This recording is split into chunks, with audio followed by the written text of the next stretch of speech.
بسم اللہ الرحمن الرحیم۔ الحمد للہ رب العالمین والصلاة والسلام علی نبینا محمد وآلہ وصحبہ اجمعین، واشہد ان لا الہ الا اللہ وحدہ لا شریک لہ، واشہد ان محمدًا عبدہ ورسولہ، اما بعد۔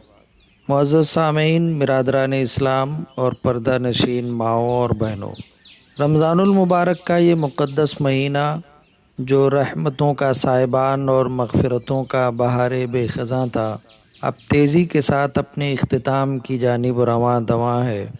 وہ ساعتیں جن کا انتظار اہل ایمان کی آنکھیں پورا سال کرتی ہیں، اب رخصت ہونے کو ہیں۔ یہ آخری ایام در حقیقت اس مبارک مہینے کا نچوڑ، اس کا حاصل اور اس کی سب سے قیمتی متاع ہیں۔ جس طرح کسی بھی دوڑ کا آخری مرحلہ سب سے زیادہ محنت اور توجہ کا متقاضی ہوتا ہے، بعین ہی رمضان المبارک کا یہ آخری عشرہ ایک سچے مومن سے شدید ترین مجاہدے کا مطالبہ کرتا ہے۔ آج کی اس نشست میں ہم کتاب و سنت اور فہم سلف صالحین کی روشنی میں انہی الوداعی لمحات کی فضیلت، اہل خانہ کی دینی تربیت، عید الفطر کی حقیقی خوشی اور اس پر مبارکباد دینے کے مسنون طریقے پر گفتگو کریں گے۔ آئیے اپنے دلوں کو احادیث رسول صلی اللہ علیہ وسلم اور آثار سلف کے اس نور سے منور کریں۔ حضرات گرامی، ہم گزشتہ نشستوں میں ماہ سیام کے عمومی فضائل اور اس میں چھپے ہوئے عظیم اجر و ثواب پر تفصیلی بات کر چکے ہیں، لیکن یاد رکھیے، جب یہ مہینہ اپنے آخری عشرے میں داخل ہوتا ہے تو اس کے فضل، اجر اور ثواب میں کئی گنا اضافہ ہو جاتا ہے۔ یہ وہ ایام ہیں جن میں کائنات کے سب سے افضل انسان امام الانبیاء صلی اللہ علیہ وسلم دنیا کے تمام جھمیلوں سے کٹ کر خالصتاً اپنے رب کے حضور سراپا نیاز بن جایا کرتے تھے۔ آپ صلی اللہ علیہ وسلم ان آخری 10 دنوں میں عبادت کے لیے اتنی کڑی محنت اور شدید مجاہدہ فرماتے تھے جتنا سال کے کسی اور دن میں نہیں کرتے تھے۔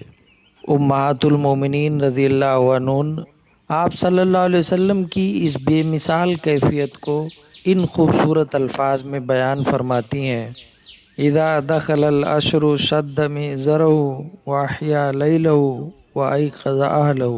جب رمضان کا آخری عشرہ داخل ہوتا تو آپ صلی اللہ علیہ وسلم اپنا تہبند کس لیتے، یعنی عبادت کے لیے پوری طرح کمر بستہ ہو جاتے، اپنی رات کو عبادت کے ذریعے زندہ رکھتے اور اپنے اہل خانہ کو بھی نماز کے لیے بیدار فرماتے۔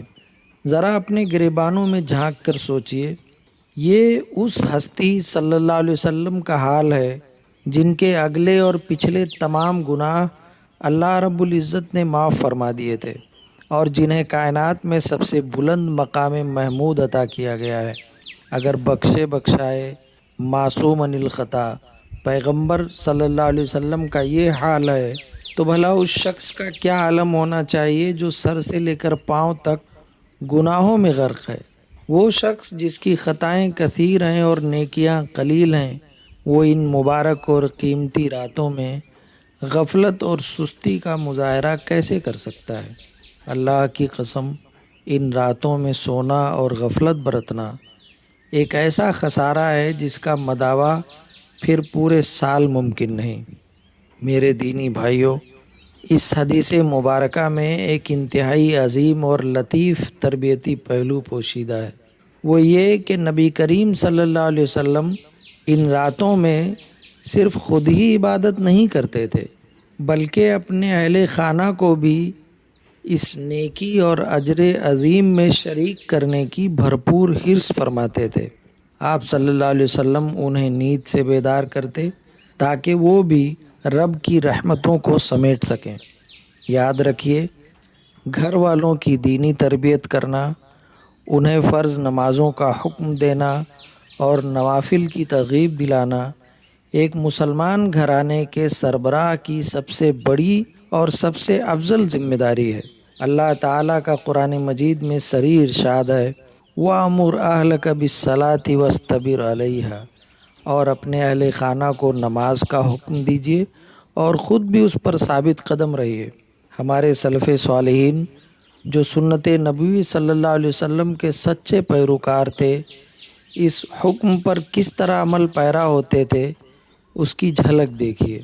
امیر المومنین سیدنا عمر فاروق رضی اللہ عنہ کا مبارک معمول تھا کہ آپ رات کو قیام اللیل فرماتے، یہاں تک کہ جب آدھی رات گزر جاتی تو آپ اپنے اہل خانہ کو نماز کے لیے بیدار کرتے اور ان سے فرماتے، الصلاۃ الصلاۃ، نماز قائم کرو، نماز قائم کرو۔ اور پھر ساتھ ہی قرآن مجید کی یہی آیت وَأْمُرْ أَهْلَكَ بِالصَّلَاةِ تلاوت فرماتے تھے۔ اسی طرح سفیان ثوری رحمہ اللہ جو جلیل القدر تابعی اور امیر المومنین فی الحدیث ہیں، اس عظیم سنت پر عمل کی ترغیب دیتے ہوئے فرماتے ہیں، احب الی اذا دخل الاشہر الاواخر ان یتحجد باللیل ویجتہد فیہ وینید اہلہ وولدہ الی الصلاۃ ان اطاقوا ذلک۔ میرے نزدیک سب سے پسندیدہ بات یہ ہے کہ جب آخری عشرہ داخل ہو جائے تو انسان رات کو تہجد پڑھے، اس میں بھرپور مجاہدہ کرے اور اپنے اہل خانہ اور بچوں کو بھی نماز کے لیے کھڑا کرے اگر وہ اس کی طاقت رکھتے ہوں۔ اے مسلمانوں، اپنے چھوٹے بچوں اور نوجوانوں کو نماز اور قیام کا شوق دلاؤ۔ ان کے اندر خیر کے بے پناہ جذبات موجود ہیں۔ اگر والدین آج ان پر محنت کریں گے تو کل وہ اپنی آنکھوں سے اس کا میٹھا پھل دیکھیں گے جب یہی اولاد ان کے لیے صدقہ جاریہ بنے گی۔ اسلامی ماؤں، بہنوں اور بھائیوں، جب یہ مبارک مہینہ رخصت ہوتا ہے تو اللہ رب العزت اپنے بندوں کے لیے انعام کے طور پر عید الفطر عطا کرتا ہے۔ لوگ عید کے دن خوشیاں مناتے ہیں اور یہ خوشی منانا عین فطرت اور شریعت ہے، لیکن ایک سچے مومن کی خوشی محض نئے کپڑے پہننے یا اچھے کھانے کھانے کی وجہ سے نہیں ہوتی، بلکہ اس کی خوشی اس بات پر ہوتی ہے کہ اللہ جل وعلا نے اسے ماہ صیام مکمل کرنے اور اس کی راتوں میں قیام کرنے کی توفیق عطا فرمائی۔ وہ اس عظیم نعمت پر سرشار ہوتا ہے، اور اس کے ساتھ ہی مومن کا دل اللہ کی بارگاہ میں حسن ظن سے لبریز ہوتا ہے کہ میرا رب میری ان ٹوٹی پھوٹی عبادتوں کو ضرور قبول فرمائے گا۔ یاد رکھیے، جب ایک مسلمان خلوص نیت کے ساتھ مجاہدہ کرتا ہے تو اللہ تعالیٰ پر اس کا یہ گمان ہونا چاہیے کہ وہ اس کی نمازوں اور دعاؤں کو شرف قبولیت بخشے گا۔ اللہ کی ذات اپنے بندوں کے گمان سے کہیں بڑھ کر عطا کرنے والی ہے۔ جو شخص اللہ سے اچھی امید رکھتا ہے، اللہ تعالیٰ اسے اس کا بہترین بدلہ دیتا ہے اور اسے غنی کر دیتا ہے۔ اس کی سب سے بڑی اور روشن دلیل وہ حدیث قدسی ہے جس میں اللہ تعالیٰ کا یہ جلال و جمال سے بھرا اعلان موجود ہے، انا عند ظن عبدی بی، میں اپنے بندے کے اس گمان کے پاس ہوتا ہوں جو وہ میرے بارے میں رکھتا ہے۔ پس اے روزے دارو، اپنی کوتاہیوں پر استغفار کرو، لیکن اپنے رب کی وسعت رحمت پر کامل یقین رکھو کہ وہ تمہاری محنت کو رائے گاں نہیں کرے گا۔ حضرات گرامی قدر، آج کی اس نشست کا آخری اور نہایت اہم نقطہ عید کی مبارکباد اور تہنیت کے الفاظ سے متعلق ہے۔ عید کے موقع پر لوگوں کی زبانوں پر عموماً مختلف دعائیہ اور مبارکباد کے کلمات رائج ہوتے ہیں، جیسے کوئی کہتا ہے عید مبارک، کوئی کہتا ہے عید سعید، کوئی عربی طرز پر کل عام وانتم بخیر یعنی آپ ہر سال خیریت سے رہیں کہتا ہے، اور بعض علاقوں میں من العائدین بھی کہا جاتا ہے۔ شریعت اسلامیہ کی وسعت دیکھیے کہ یہ تمام الفاظ اور دعائیں اپنی جگہ پر طیب، جائز اور بھلائی پر مبنی ہیں۔ ان کے استعمال میں شرعاً کوئی ممانعت نہیں، لیکن ایک سچے مومن کی نگاہ ہمیشہ اس چیز پر ہوتی ہے جو سب سے افضل اور سب سے پاکیزہ ہو، اور وہ افضل ترین طریقہ صرف اور صرف صحابہ کرام رضی اللہ عنہ مجمعین کا طریقہ ہے۔ ذرا دیکھیے کہ جب صحابہ کرام عید کے دن ایک دوسرے سے ملتے تھے تو وہ کیا کلمات ادا کرتے تھے۔ امام بیہقی رحمہ اللہ اور دیگر محدثین نے صحیح اور حسن سند کے ساتھ یہ نقل فرمایا ہے کہ کان اصحاب محمد صلی اللہ علیہ وسلم اذا التقوا یوم العید یقول بعضهم لبعض تقبل اللہ منا ومنکم۔ نبی کریم صلی اللہ علیہ وسلم کے صحابہ کرام رضی اللہ عنہم جب عید کے دن ایک دوسرے سے ملاقات کرتے تو وہ آپس میں ایک دوسرے کو یہ مبارکباد دیتے تھے، تقبل اللہ منا ومنکم، اللہ تعالی ہم سے اور آپ سے نیک اعمال کو قبول فرمائے۔ سبحان اللہ۔ اس ایک مختصر سے مسنون جملے میں کیسی عظیم جامعیت اور روحانیت پوشیدہ ہے۔ اس جملے میں محض ایک روایتی خوشی کا اظہار نہیں بلکہ اس میں پورے ایک مہینے کی عبادت، صیام، قیام اور صدقات کی قبولیت کی دعا شامل ہے۔ اگرچہ تہنیت کے الفاظ میں شرعی وسعت موجود ہے، لیکن افضل، اکمل اور اعلیٰ بات یہی ہے کہ ہم صحابہ کرام کے اس مسنون طریقے کو زندہ کریں۔ اگر کوئی شخص اپنی مبارکباد کا آغاز صحابہ کرام کی اس مسنون دعا تقبل اللہ منا ومنکم سے کرے اور اس کے بعد اپنی مادری زبان میں عید مبارک یا جو چاہے مناسب دعائیہ کلمات ادا کر لے تو یہ انتہائی عمدہ اور بہترین عمل ہے۔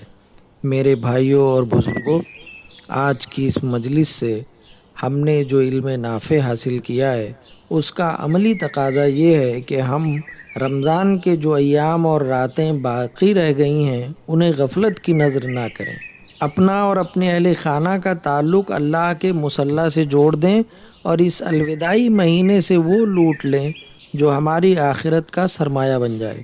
ہم اللہ رب العزت کی بارگاہ میں انتہائی حسن ظن رکھیں کہ وہ ہمارے سجدوں کو، ہمارے رکوع کو اور ہماری پیاس کو ضرور قبول فرمائے گا، اور جب عید کا چاند نظر آئے تو ہم خرافات سے بچتے ہوئے صحابہ کرام رضی اللہ عنہم کی اس مسنون دعا تقبل اللہ منا ومنکم کو عام کریں تاکہ ہماری خوشیاں بھی عبادت بن جائیں۔ آئیے آج ہم اس پاک پروردگار کے حضور جس کے قبضے میں ہماری جانیں ہیں انتہائی عاجزی اور خلوص دل کے ساتھ دستے بدعا ہوں۔ اے ہمارے رحیم و کریم پروردگار، تو نے اپنے فضل و کرم سے ہمیں یہ مبارک مہینہ عطا فرمایا۔ اے اللہ، جس طرح تو نے ہمیں اس کے روزے رکھنے اور قیام کرنے کی توفیق دی، اسی طرح محض اپنی رحمت سے ان تمام عبادات کو قبول بھی فرما لے۔ اے رب ذوالجلال، ہمیں ان خوش نصیبوں میں شامل فرما جن کی گردنیں اس مہینے میں جہنم کی آگ سے ہمیشہ کے لیے آزاد کر دی گئیں۔ اے اللہ، ہمارے گھروں میں دین کی بہاریں لا، ہماری اولاد کو اور ہمارے اہل خانہ کو نمازوں کا اور اپنی بندگی کا پابند بنا دے۔ اے اللہ، ہمیں عید کی وہ حقیقی خوشیاں نصیب فرما جو تیری رضا سے جڑی ہوئی ہوں۔ آج امت مسلمہ جس کرب اور آزمائش سے گزر رہی ہے، تو اپنے فضل و کرم سے ان کی غیبی مدد فرما، حق کو غالب کر اور باطل کو مٹا دے، ہمارے گناہوں کو بخش دے، ہماری مساجد کو سچے خضوع و خشوع سے آباد رکھ اور ہمیں روز قیامت انبیاء، صدیقین اور شہداء کی معیت نصیب فرما۔ آمین یا رب العالمین۔ وصلی اللہ علی نبینا محمد وعلی آلہ وصحبہ اجمعین۔